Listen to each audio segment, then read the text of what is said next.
Om Jnana Timirandasya Gyananjana Shalakya Chakshur Unmilitam Yena Tasmai Shri Gurave Namaha Shri Chaitanya Manubhishtam Staptam Yena Bhutale Swayam Rupa Kadamayam Dadati Swapadantikam Vandeham Shri Guru Shri Yuta Padakamalam Shri Gurun Vaishnavamscha Shri Rupam Sakarajatam Sahagana Raghunathan Vitam Tam Sujivam Sadvaitam Savadutam Parijana Saitam Krishna Chaitanya Divam Shri Radha Krishna Padan Sahagana Lalita Shri Vishakhanvitamscha Hey Krishna Karuna Sindhu Dinabandhu Jagatpate Gopisha Gopika Kanta Radha Kanta Namostumte Tapta Kanchana Gaurangi Radhe Vrindavaneshwari Vrshabhanu Sutidevi Pranamami Hari Priye Vanchakalpatirupascha Kirpasandubhya Evacha Patitanam Bhavanibhyo Vaishnavibhyo Namo Namaha Jai Shri Krishna Chaitanya Prabhu Nityananda Shri Advaita Gadadara Shivasadi Gaura Bhakta Vrinda Hare Krishna Krishna Krishna Hare Hare Hare Rama Rama Rama Hare Hare Om Namo Bhagavate Vasudevaya. Good morning, everyone. This morning we will be reading from Srimad Bhagavatam, Canto 1, Chapter 19, Text 36. I'll begin with the Sanskrit. Anyata te vyakta gater darshanam na katim nanam nitaram riyamananam samsidasya vaniyasaha. And the word for word translation is as follows. Anyata, otherwise, te, your, avyakta gate, of one whose movements are invisible, darshanam, meeting, na, for us, katam, how, nirnam, of the people, nitaram, specifically, mriyamananam, of those who are about to die, samsidasya, of one who is all perfect, vaniyasaha, voluntary appearance. In the full translation, otherwise, without being inspired by Lord Krishna, how is it that you have voluntarily appeared here, though you are moving incognito to the common man and are not visible to us who are on the verge of death? Purport by His Divine Grace A.C. Bhaktivedanta Swami Srila Prabhupada Ki Jai. The great sage Śukadeva Gosvāmī was certainly inspired by Lord Krishna to appear voluntarily before Maharaj Parikshit, the great devotee of the Lord, just to give him the teaching of Srimad Bhagavatam. One can achieve the nucleus of devotional service of the Lord by the mercy of the spiritual master and the personality of Godhead. The spiritual master is the manifested representative of the Lord to help one achieve ultimate success. One who is not authorized by the Lord cannot become a spiritual master. Srila Śukadeva Gosvāmī is an authorized spiritual master, and thus he was inspired by the Lord to appear before Maharaj Parikshit and instruct him in the teachings of Srimad Bhagavatam. One can achieve the ultimate success of going back to Godhead if he is favored by the Lord sending his true representative. As soon as a true representative of the Lord is met by a devotee of the Lord, the devotee is assured a guarantee for going back to Godhead just after leaving the present body. This, however, depends on the sincerity of the devotee himself. The Lord is seated in the heart of all living beings, and thus he knows very well the movements of all individual persons. As soon as the Lord finds that a particular soul is very eager to go back to Godhead, the Lord at once sends his bona fide representative. The sincere devotee is thus assured by the Lord of going back to Godhead. The conclusion is that to get the assistance and help of a bona fide spiritual master means to receive the direct help of Lord Krishna himself.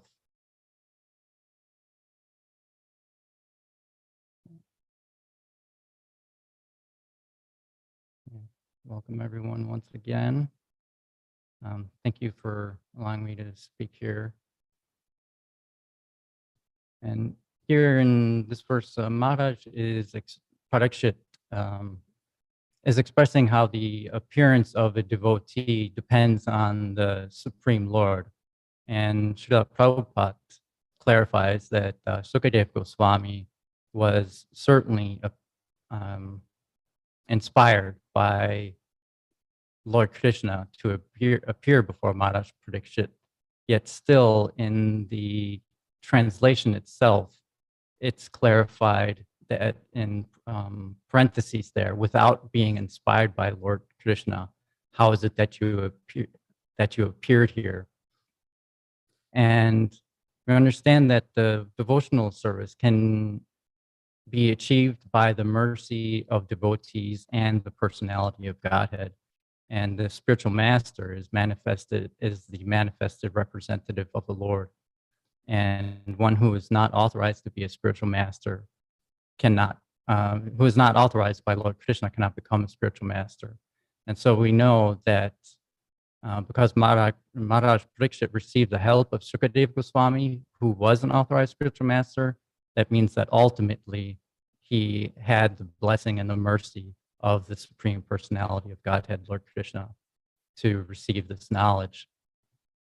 And it's by the mercy of both Krishna and the spiritual master or the devotees to receive the seed of bhakti. And these two things are not separated. The guru and the devotees, they act as a pathway for Krishna to instill bhakti to the jiva, which would be us in this case. And then interestingly, in one of the lectures that I was listening to, that was being compared to an electrical circuit where the medium for Krishna to be merciful upon the jiva, and that is the guru, and the guru acts as a copper wire, but also in some cases that could be a gold wire, which is even more conductive than copper. Usually all our circuits are done with copper, yet sometimes there is the Uttama Adhikari, which I'll get to in a moment. That would be like the gold wire for Krishna's mercy, this medium. And there can be all kinds of other mediums for this that could be compared to using iron or aluminum or something like that that are less conductive. And in my previous from my previous religious background, I often heard that God works through people.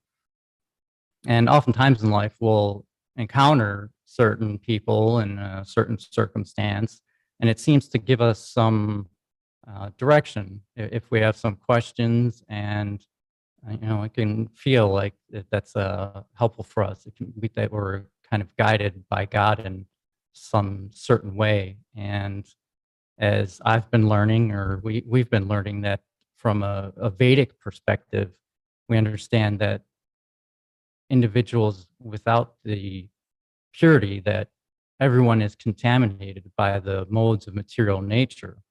And other religions don't necessarily have this clear conception of a so-called contamination.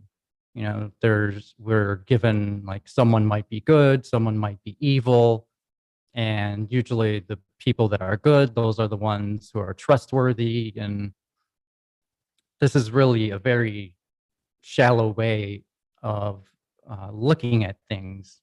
But even those who are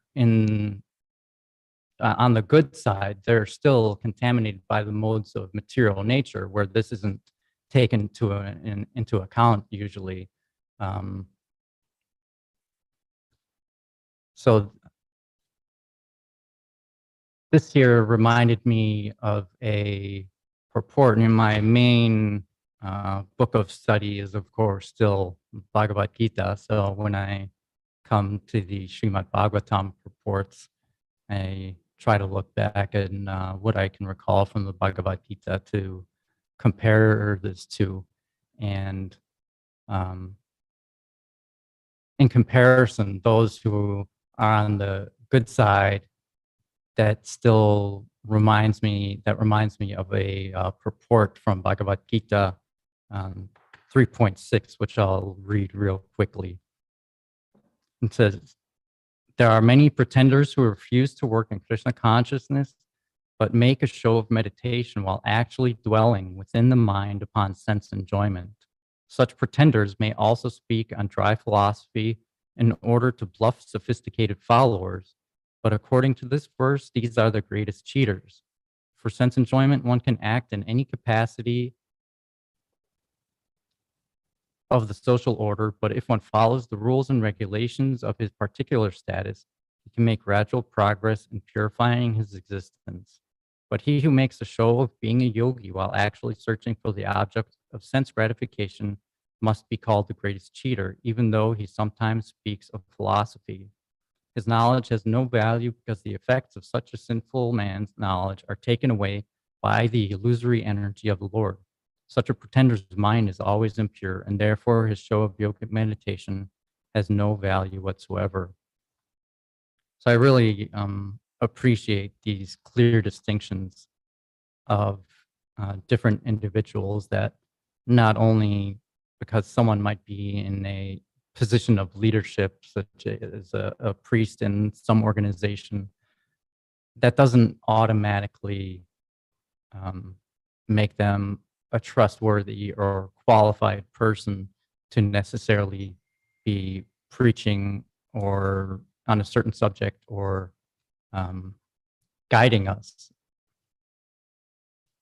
And we learn that individuals such as Śukadeva Gosvāmī, or the spiritual master, that is compared to a transparent conducting media for God, for the Supreme Personality of Godhead, to instill the seed of bhakti for us. And the devotee of the Lord should be just like that, that one doesn't interrupt the flow of mercy from Krishna to the jiva.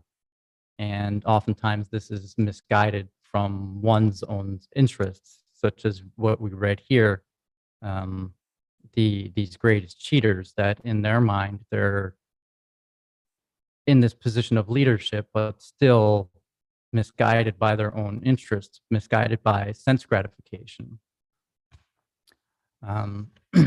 Another important note in regards to this verse that's presented here, the situation being that Maharaj Parikshit is destined to die very soon.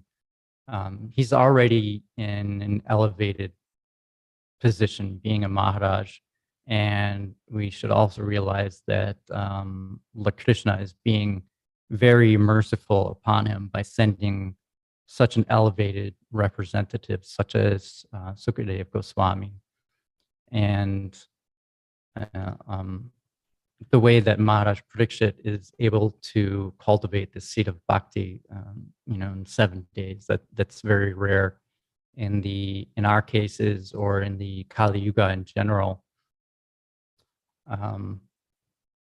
The pure devotee or the spiritual master is the medium to instill the seed of bhakti, but we can't expect this to mature in such a short time. It can take an entire lifetime, or more likely many lifetimes.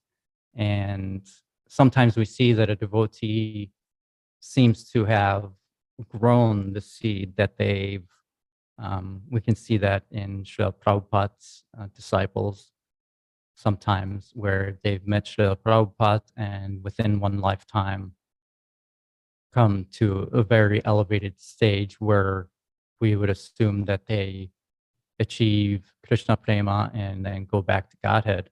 But this is, again, very rare, that oftentimes just because we receive the seed of bhakti, that doesn't mean that it's actually going to sprout and then evolve into Krishna Prema in one lifetime. And we speak of that oftentimes as this dust on a mirror that has to be cleared off. That we might receive the seed of bhakti, but spend a lifetime of chanting and doing some level of devotional service, but still the sprouting doesn't happen, and that can take till the next lifetime until any of this starts to occur. But of course, it's also said that it only takes a moment, but of course this is extremely rare. And this most highest stage that one would desire to attain is the Krishna Prema stage. And this is very difficult. Then there's some intermediary stages that we hear about, such as moksha, that's the liberation that is more easily attained. And we hear that for the impersonalists, that's their goal in general, that they want to merge with the Brahmajyoti. And it seems, as we read in the guidance of the Bhagavad Gita, that that's much more easily attained, that Krishna is much more liberal with this level of knowledge, of realization, that is more often achieved than, of course, Krishna Prema. And something else that came up while I was going through this that was mentioned often is the three types of Vaishnavas. And these three types of Vaishnavas, that's likened to three different stages, which is different from the 9 stages of bhakti, but still there's three types of Vaishnavas, which are the Kanishta Adhikari, the Madhyama Adhikari, and the Uttama Adhikari. The Kanishta being the neophyte, the Madhyama is the intermediate or second-class devotee who offers his love to the Supreme Personality of Godhead and is a sincere friend to all the devotees of the Lord. And then for this verse, the focus is, of course, on Śukadeva Gosvāmī, who is an Uttama Adhikari. This is the highest devotee. Some of the qualities is that such a Vaishnava is not interested in blaspheming others. His heart is completely clean, and he has attained and realized the state of unalloyed Krishna consciousness. In Srimad Bhagavatam 11.245, we read that the most advanced devotee sees within everything the soul of all souls, the Supreme Personality of Godhead, Shri Krishna. Consequently, he sees everything in relation to the Supreme Lord and understands that everything that exists is eternally situated within the Lord.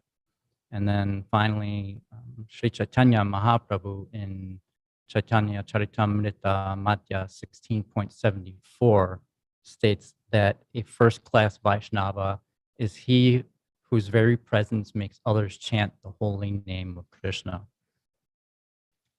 And an interesting statement that I also heard upon doing research on this verse is that the guru, the spiritual master, will also manifest according to one's capabilities. And the spiritual master, it said that the spiritual master manifests once that desire, once Lord Krishna recognizes that desire within the heart of the jiva, then he has the spiritual master appear for such a person. And the Uttamadhikari guru is a very rare type of spiritual master and does not decide to teach everybody, then that they can be very selective to who they teach. And in a portion of this verse that had eluded me till actually just briefly before the class, I finally figured out what the meaning of it was. And it states that you are moving incognito to the common man. This avyakta gate, translated as one whose movements are invisible. And this is in reference to him as a guru or a spiritual master. That was why this was confusing, because in the previous verse that I had the lecture on in 1:19:25, it states, at that moment there appeared the powerful son of Vyasadeva, who traveled over the earth disinterested and satisfied with himself. He did not manifest any symptoms of belonging to any social order or status of life. He was surrounded with women and children, and he dressed as if others had neglected him. And this is kind of would seem contradictory or confusing, that clearly the women and the children, they're surrounding him, they clearly see him, and they are, we assume, the common person. Yet here it says he's moving incognito to the common person. And this is specifically in reference to him as a preacher or a guru, as a spiritual master. And again, as the Uttama Adhikari, that they are very selective to whom they preach, and they're not necessarily interested in advertising their status to everyone. That, as was stated, he's dressed as if others neglected him. And this is a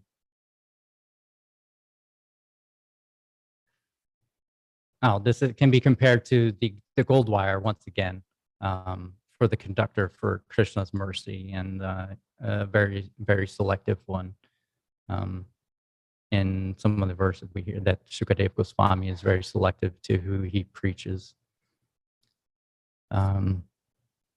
Okay, that's all I have for this verse. We still have a few moments. If anyone has any corrections or additions that they would like to add, it would be appreciated, and possibly I'll have some further feedback.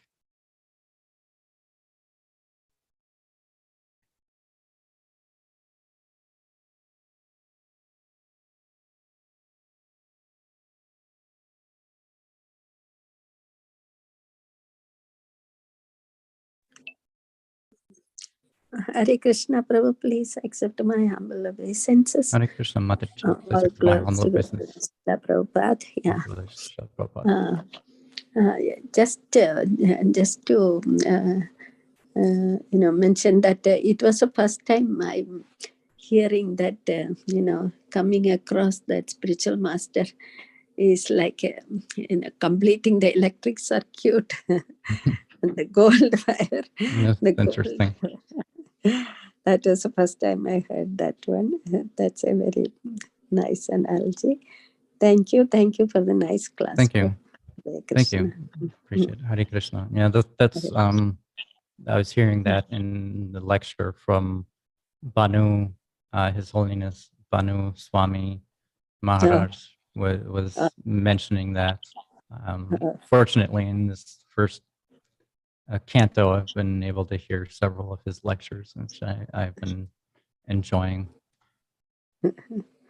Thank you. Thank you, Mataji.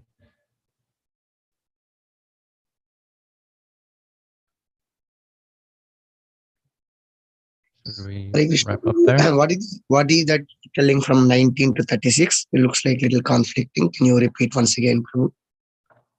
Yes. In 119.25.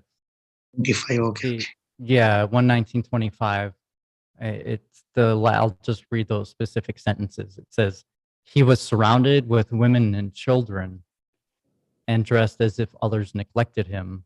Then here in this verse, it says, excuse me, though you are moving incognito to the common man. Okay. So clearly in 25, we see that he's not incognito. He's clearly visible to these women and children who we can assume are common people. Yet then here it says he's incognito. And that's that was clarified.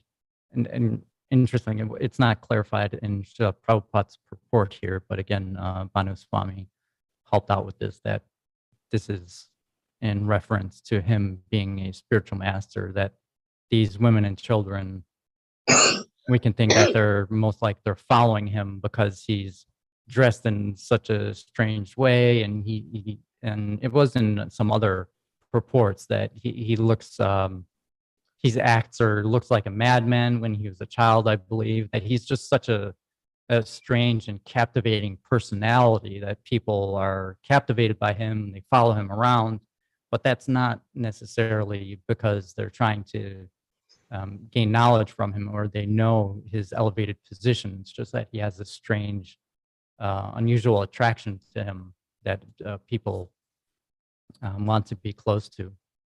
Yeah. Thank you,